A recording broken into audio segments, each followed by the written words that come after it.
Over 40?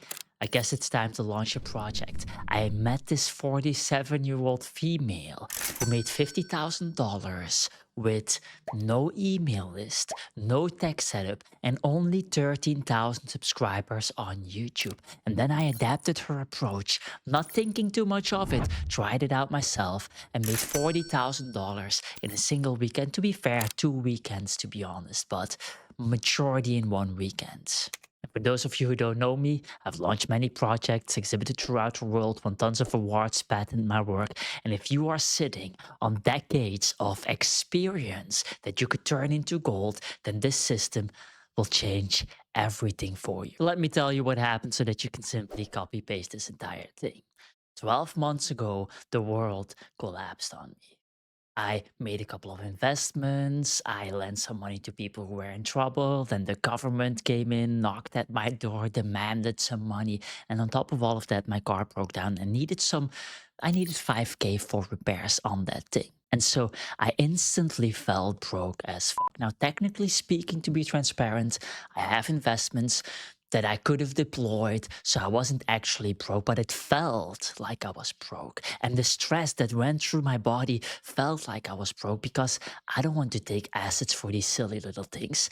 And so I needed to come up with money fast and out of nowhere, as if some kind of sign of the universe. I met this lady, 47 years old, very honest personality, very real personality. And after a couple of minutes, I'm blown away by what she tells me. She says that she has 13,000 subscribers on YouTube and that she launched this thing and that she made $50,000 from the thing. And I'm blown away. 13,000 subscribers. So I ask a little bit. She doesn't have an email list. She doesn't have any experience. She was just a mother of 2 children and a father that was working like the whole thing. She didn't have nothing. To be fair, I was a little bit jealous as well because 13,000 subscribers, 50K. I mean, she was doing better than my channel that was much bigger than her channel, right? So I'm all ear and believe her for the simple reason that she had such an honest personality. And so I asked further. It turns out she was selling some high ticket coaching. And I knew about high ticket coaching, of course, but I thought it was just not something for me, just not something that I would want to do. But in this particular case, did I really have a choice? Of course, I didn't have a choice. And so I decided to copy paste her system, shorten it a little because I didn't have time for it, and test it out myself. After a short little adapted launch sequence, I had about 15 to 20 people that were a good fit for this particular thing that I was going to launch. But 15 to 20 people, that's not a lot. I needed $10,000. And at a 20% closing rate, 10, 15, 15, 20 people, I would make about $10 to $15,000, right? So this is very, very strict. And what I had to do was allow a couple of more people that were actually not the best fit to enter as well so that I could increase my potential a little. And this is not something that you want to do. So I'm stressed out a little. Okay, is this even going to work? I mean, I have to already cut corners in making it shorter. Then I have to cut corners in putting the right people in. I mean, this was not going too well. I have 2 weekends to do the whole thing. The first call, terrible. Just not the right fit, not the right person. And this was one of the good people, right? So now I'm stressed out even more like, fucking hell. For all I knew, this lady was not even telling the truth, right? Anyway, long story short, after that first weekend, $30,000 in my bank account. And then with the second weekend, over $40,000 in my bank account. Now, there was one more question. Is this a system that only works with a high ticket coaching, which is kind of a thing right now? Or is this a system that works for everyone? And so this is what I wanted to test out. In the last 12 months, I've helped artists use this system to launch all sorts of stuff, all the way from children books to series of artworks, prints to original artworks, regular books, like all sorts of stuff that is being launched with this system that works tremendously well. And it works tremendously well because it uses psychology. Psychology is very powerful because the technology will change. The context in which we sell will change, but human psychology never changes. For some of you, $40,000 will not sound like an amazing number for a particular launch, but for me, this was a saving grace at that moment. It showed me that I could work under pressure, and especially considering that I didn't even have a product yet. I pre sold the whole thing. And so that is possible at low subscriber amounts. So let's dive into the whole system so that you can copy paste it yourself. The reason why this launch worked so well is because I was resonating with the potential customer, resonating on an emotional, a soul level, so to speak. And so the question becomes, well, how do you resonate so deeply? A lot of artists don't know how to resonate. They don't know what to say about the art. They don't know how to communicate the value of the work. And oftentimes they chose music or chose painting or chose sculpting because they have different ways of expressing themselves than with words. And so the system that I'm going to explain to you is a system that is so easy where you don't even have to write. I'm not talking about AI, but where you don't even have to write and you're guaranteed to resonate deeply with the person, deeply with the potential customer. On top of that, there is no tech requirement for this system. This resonance system goes beyond technology. It's all about human psychology. It's all about connecting with the human on a soul level. This was happening hundreds of years ago and will be happening hundreds of years from now without technology or with technology. You can use both actually, but you don't need a tech setup. How are you going to resonate with the potential collector, for example? I've said this many times on the channel. Whoever understands the collector best wins the game. Whoever understands the other person best wins the game. That's the game that everybody is playing. All business guys, all business girls are playing the empathy game, the psychology game. And so, step one in this system is very, very simple. You are going to understand the potential collector. How are you going to do that? By asking them questions, literally asking them what's going on in their mind. You can, for example, create a poll. You can, for example, create a whole form that they can fill out. You can ask them in videos, hey, comment down in the bottom with which problems you're facing. What is going on in your mind? Talk to me. You can talk to them in the DMs. You can actually respond to their messages. How many messages have I responded to?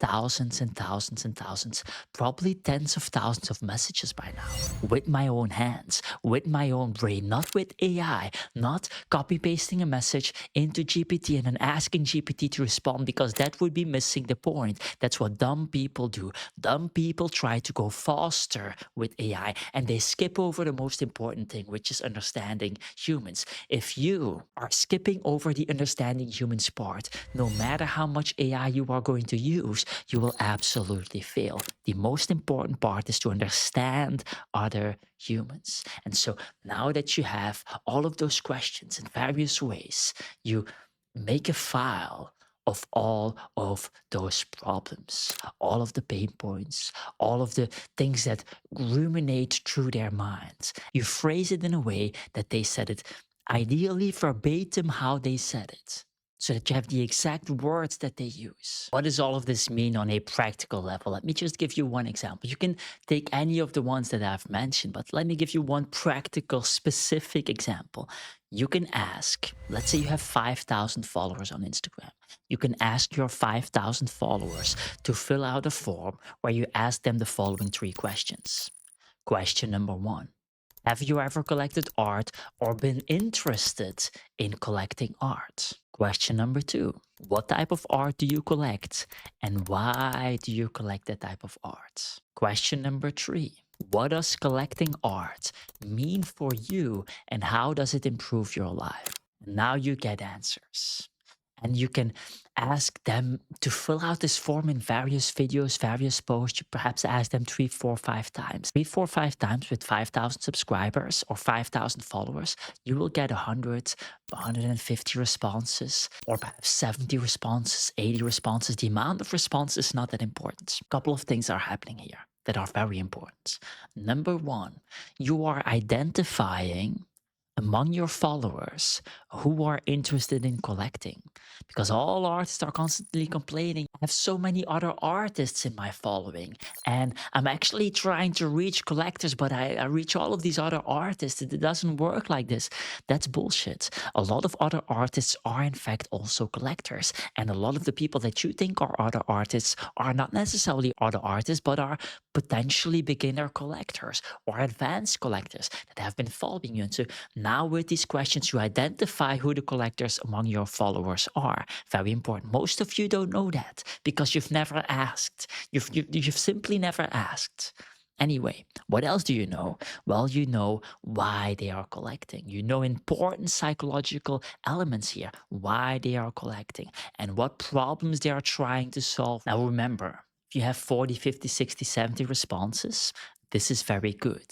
The goal here is to understand the other person. It is not to sell, it is not to get a lot of responses, it's simply to learn more about this specific person. And then we are going to use that in step 2 and 3 to resonate deeply so that you can convert, so that you can build products that actually solve their problems, so that they actually want to buy your stuff, so that they actually benefit from buying your stuff. That's a whole other game. They need to benefit from what you have to offer in the marketplace. By the way, short little intermezzo, I've made a free PDF for you where I list every single thing that you have to do during your launch. Day 1, day 2, all the way to day 26, so that you know exactly what to say, when to say it, to make your launch a massive success. I've worked hard on it. The reason I didn't use the pool today. So please download it, link in the description. Let's get back to the video. Let's go towards the practical, resonating part of this video. What are you actually going to write? How are you going to take this information and turn it into copy, words that will make it so irresistible to not interact with whatever project you are launching? Let me share with you a community post out of the community, the artist formula, so that you can see what is in fact possible. What is resonating mean? I recently completed my second commission piece. I was delighted to receive news that it was well received. My first one was 2 months ago and didn't go through. That piece sits on my shelf for now. I was asked to paint this piece for the Jen's girlfriend's birthday. It was received and she was in tears. And I got unwrapped videos and particular testimonial type of things that you can use for testimonial purposes. This is powerful. You can, in fact, resonate to the point that collectors are in tears. Now, for most people, when they are talking about their art, they feel a little bit cringe. They don't actually know what to say. They know that they should be telling stories, but what type of stories should you be telling? How do you identify what stories you should be telling about? Because there are people who have social media posts. They, for example, make one post a week and then they want to talk about the art. They want to talk what is happening on the art fairs or in their studio or whatever. But what do you talk about, right? Like what's words talking about? Well, what's worth talking about is what we just identified in step 1. The collectors, if you ask them, will tell you what's worth talking about. And what you then want to do is say things that are literally about the same topics that they want you to talk about. They give you the answers. Now, what does say things mean in this particular scenario? It means that you literally say the exact phrases, almost verbatim, of what the collectors are thinking about and struggling with in every form of communication that you have. In your email newsletters, in your videos, on the descriptions, underneath your artworks, on the landing page, on any type of copy that you are writing, on your launch sequences, you are using the same problems and pain points and narratives that the collectors gave you when you are listening to them, when you are asking them questions. That is what you are. That is what we mean with writing. And that results in you with average writing skills, with average communication skills, being able to resonate deeply with the collector in a way that nobody else can. Other businesses cannot steal this from you. AIs cannot steal this from you because it comes from your personal relationship with the people. It's literally the communication with them that gives you these insights that nobody else in the marketplace has. And so, no matter how much saturation there is in that marketplace, you have that competitive advantage of being able to resonate in a way that nobody else can. So, let's give you a more practical example, right? In the email newsletter, I shared a example. Let's say that the collector to the first answer says, yes, I collect. The second answer, they say something like, I like bold graphic work with a clean edge. I like pieces that signal taste in the office because I'm currently researching or searching for 1 to 2 new pieces for my office.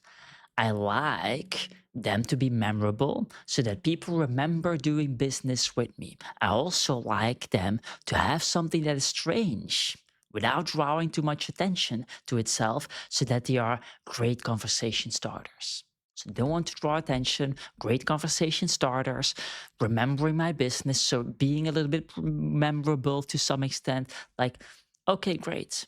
If you have this as an answer, and then you would write something along the following lines, for example, in an artwork description. Then on the third question, the collector answers the following thing. Collecting is where I park money that makes the room smarter. Makes the room smarter. I want my space to look like it's a space where high level smart people feel at home. It should spark conversations when investors visit. I like to have investment pieces where I can actually tell a story about the blah, blah, blah, blah. Okay. Let's say you would write something like this. This was something that I just invented on the spot. This is a first draft. Ideally, you have a third, fourth, fifth draft. You do more, right? But in the first draft, you already feel that this particular artwork description would resonate more with this particular collector than a random generic artwork description.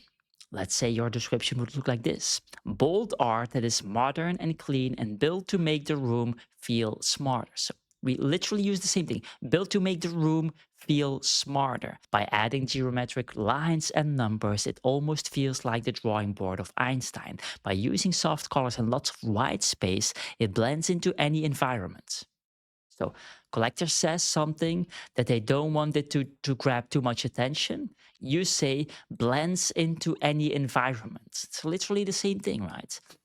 In a classy way without screaming and taking up a lot of space. So the collector talks about it not taking up a lot of space. You literally say it not taking up a lot of space. You literally say the same thing, right? On or demanding attention in the room. I've added some references to important historical figures so that smart people recognize and be able to talk about it to show that they are cultured and deep. Okay, this artwork description would grab attention in a particular way for this specific collector in a way that other artwork descriptions would simply not do, right? This is what I mean with talking about it in a way that resonates by using the phrases that collectors themselves, your collectors that are connected to your brand, are using as we speak. Hi there, it's me again. Still not using the pool? Don't forget to download the free PDF launch calendar. Let's go back. Now, in order to make this video complete, we should be talking about the collector. We should be unraveling everything about the collector, all of their pain points, everything, so that you can understand them and write specifically for them using their exact language. But we're not going to do that predominantly because I already did in a video called I Studied the 1,000+ collectors, create art collectors want to buy. Link in the end screen, descriptions. That's it. Get the hell out of here.